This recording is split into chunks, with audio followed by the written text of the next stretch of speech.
है क्या और इसी के बारे में हम लोग अध्ययन करेंगे।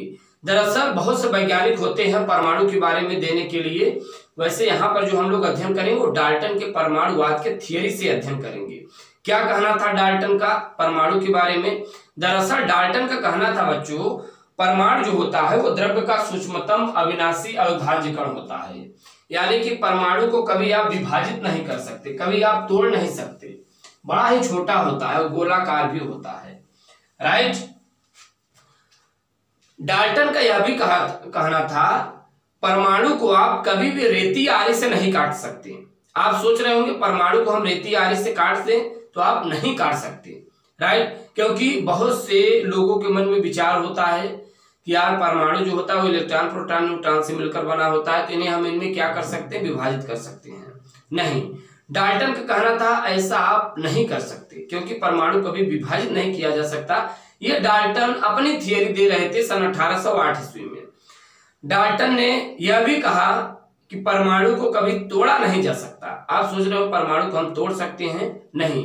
क्या आप जानते हैं परमाणु का आकार कितना होता है? बड़ा ही छोटा होता है बच्चों। परमाणु का जो रेडियस होता है 10⁻⁻10 मीटर होता है। यही इसके नाभिक का न्यूक्लियस का रेडियस होता है 10⁻⁻15 मीटर होता है, सेंटीमीटर में और कम हो जाता है। तो ये परमाणु होता है आकार। परमाणु बड़ा ही सूक्ष्म होता है। राइट।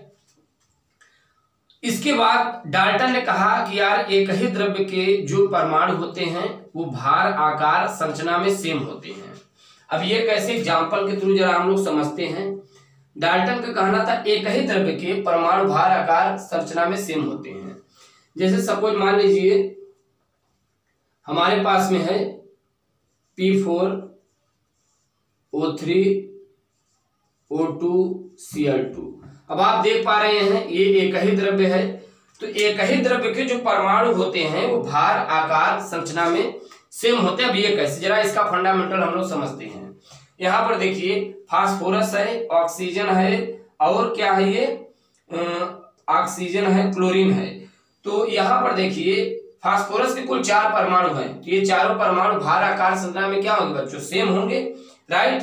इसी प्रकार डाल्टन ने यह भी कहा कि भिन्न प्रकार के जो द्रव्य होते हैं वो परमाणु भार आकार संरचना में डिफरेंट होते, भिन्न होते हैं। जैसे CaO कैल्शियम ऑक्साइड है, कैल्शियम कार्बोनेट है और Na2CO3 है। ये डिफरेंट मॉलिक्यूल्स हैं।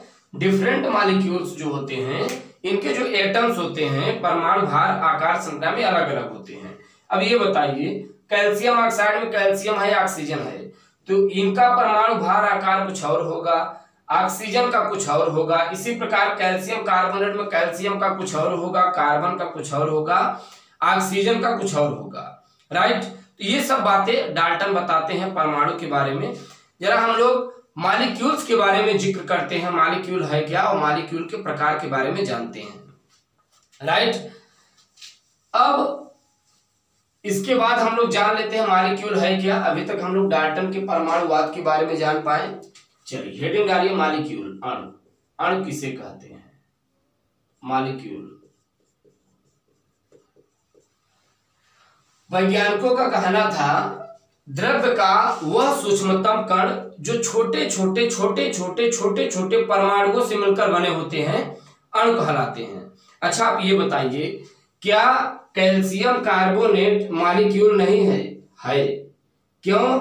क्योंकि कैल्शियम कार्बोनेट छोटे छोटे परमाणुओं से मिलकर बने होते हैं। इनमें जो छोटे छोटे परमाणु होते हैं वो कैल्शियम होता है, कार्बन होता है, ऑक्सीजन होता है। तो ये छोटे छोटे परमाणुओं से मिलकर बने होते हैं। ये क्या होते हैं? मॉलिक्यूल होते हैं। वैज्ञानिकों का कहना था द्रव्य का वह सूक्ष्मतम कण जो रासायनिक अभिक्रिया में अपघटित होकर भाग लेते हैं, स्वतंत्र अवस्था में भी रह सकते हैं, अणु कहलाते हैं। आप ये बताइए अगर ये जो आपको पीछे दिख रहा है कैल्शियम कार्बोनेट, राइट, ये कैल्शियम कार्बोनेट अगर आप इसकी रासायनिक अभिक्रिया कराएंगे तो आप जरा सोचिए अगर आप इसकी रासायनिक अभिक्रिया कराएंगे तो ये क्या होगा, छोटे छोटे परमाणुओं में कैल्शियम अलग होगा, कार्बन अलग होगा, ऑक्सीजन अलग होगा, तभी तो अभिक्रिया में भाग लेगा। तो ये रासायनिक अभिक्रिया में अपघटित होकर भाग लेते हैं, स्वतंत्र अवस्था में भी रह सकते हैं। इन्हें आप कहीं रख देंगे तो कोई दिक्कत नहीं, आप रह सकते हैं, क्योंकि मॉलिक्यूल्स है, मॉलिक्यूल्स पहले से दूसरे परमाणुओं से क्रिया करके अपनी एक्टिविटी समाप्त कर देते हैं, राइट। ये है मॉलिक्यूल की खासियत। दरअसल मॉलिक्यूल भी दो प्रकार के होते हैं, पहला है समपरमाणु कण और दूसरा है विषम परमाणु कण। समपरमाणु कण, दूसरा है विषम परमाणु कण। विषम परमाणु अणु यानी homoatomic molecule and heteroatomic molecule. What is homoatomic and what is heteroatomic, जरा इसके बारे में हम लोग जिक्र करते हैं। बात करें होमोएटॉमिक के बारे में, H2 Cl2 Br2 I2 O3 P4 S8। बच्चों ये सब होमोएटॉमिक मॉलिक्यूल होते हैं, समपरमाणु कण होते हैं। समपरमाणु कण की खासियत क्या होती है, एक ही द्रव्य के सभी परमाणु भार, आकार, संरचना में सेम होते हैं। द्रव्य का वह सूक्ष्मतम अणु जो एक ही प्रकार के परमाणुओं से मिलकर बने होते हैं समपरमाणु कण कहलाते हैं। आप ये बताइए, यह सेट क्या होमोएटॉमिक नहीं है? इसमें सल्फर के 8 परमाणु हैं जो कि केवल सल्फर के 8 परमाणुओं से मिलकर बने हैं। इसमें फास्फोरस के 4 परमाणु हैं, केवल फास्फोरस के 4 परमाणुओं से मिलकर बने होते हैं। इसी प्रकार H2 है, Cl2 है, Br2 है, I2 है, O3 है। तो ये है समपरमाणु कण, एक ही प्रकार के परमाणुओं से मिलकर बने अणु को समपरमाणु अणु कहते हैं। अब यहाँ पर इसकी एटॉमिसिटी परमाणुकता की बात करें तो इसकी 2 होगी, इसकी भी 2 होगी, इसकी भी 2 होगी, इसकी भी 2 होगी, इसकी 3 होगी, इसकी 4 होगी, इसकी 8 होगी। कई बार तो डिप्लोमा पॉलिटेक्निक जैसे परीक्षाओं में यहीं से प्रश्न पूछा गया है कि यार इनकी जो एटॉमिक सिटी है, परमाणुकता है, वो कितनी है। इनकी बच्चों जो परमाणुकता है, एटॉमिक सिटी है, इनमें आप देखिए एक अणु में कितने परमाणु उपस्थित है, वह उसकी परमाणुकता हो जाती है। यहाँ पर देखिए यह सेट की परमाणुकता कितनी है, 8, P4 की कितनी 4, ओजोन की कितनी 3, आयोडीन की कितनी 2 एंड सो ऑन। चलिए अब हम लोग हेटेरोएटॉमिक मॉलिक्यूल के बारे में जानते हैं।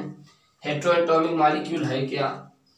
दरअसल ऐसे अणु जो भिन्न प्रकार के परमाणुओं से मिलकर बने होते हैं विषम परमाणु कण कहलाते हैं। जैसे कैल्शियम ऑक्साइड और कैल्शियम कार्बोनेट HCl HNO3, तो ये विषम परमाणु कण है क्योंकि ये भिन्न प्रकार के परमाणुओं से मिलकर बने होते हैं। आप देख पा रहे हैं भिन्न प्रकार के परमाणुओं से मिलकर बने अणु विषम परमाणु कण कहलाते हैं। इनकी एटॉमिसिटी परमाणुकता कितनी है? इसकी परमाणुकता 2 है, इसकी 5 है, इसकी भी 2 है, इसकी देख लीजिए इसकी भी 5 है। तो ये है इसकी परमाणुकता। कई बार डिप्लोमा जैसे परीक्षाओं में यही में से का ऑप्शन दे देगा, पूछ लेगा इसकी परमाणुकता कितनी होगी, तो बड़ा सिंपल है, कुछ है नहीं। तो इस प्रकार से हम लोग डाल्टन के परमाणुवाद और मॉलिक्यूल्स के प्रकार के बारे में सीख पाए। अब इसके बाद वीडियो लेक्चर में हम लोग सीखने की कोशिश करेंगे, वहां पर जानेंगे परमाणु के बारे में, उसके बाद अस्थाई और अस्थाई मूल कणों के बारे में थोड़ा जिक्र करेंगे। उसके बाद हम लोग जानेंगे कैथोड किरणों के बारे में। दरअसल इलेक्ट्रॉन की खोज सर्वप्रथम कहां पर की गई थी, इन सभी के बारे में हम लोग जानेंगे। उसके बाद हम लोग जानेंगे एनोड रेज के बारे में। एक एक करके टॉपिकली वाइज हम लोग सीखते जाएंगे।